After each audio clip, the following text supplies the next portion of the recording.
के नेकी ना कबो भुलाइब, जब ले जियब गुण ला भर के गाइब। तो कर चलते समस्या हमर हल हो गई।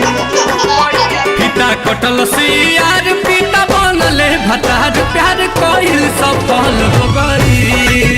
कि पिता कटल सियार पिता बनले भतार, प्यार कइल सफल हो गई।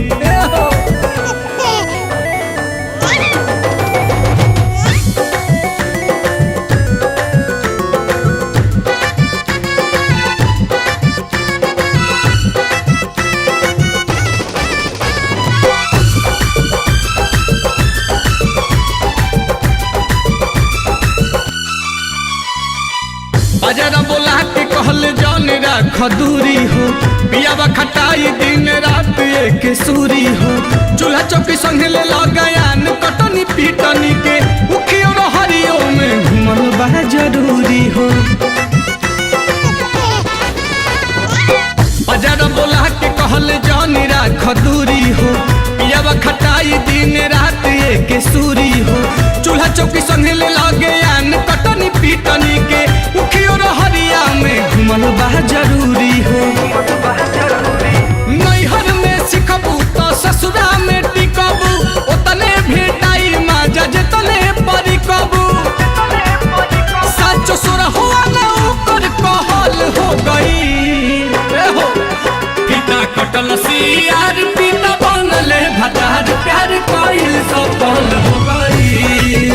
पिता कटल सियार पिता बनले भतार, प्यार कइल सफल हो गई।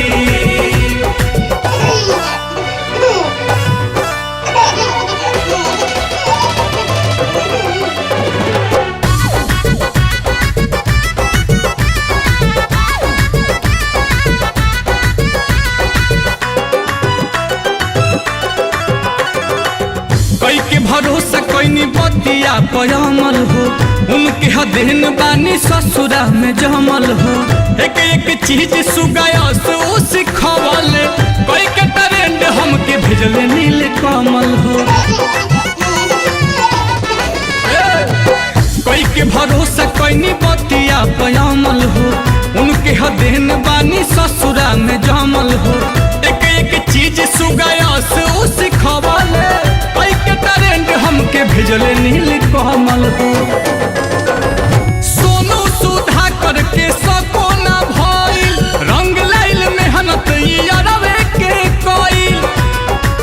मुँह बबुआ के ओकरे नकल हो गई।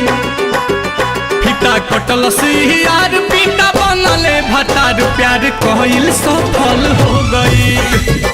पिता कटल सियार पिता बनले भतार, प्यार कइल सफल हो गई।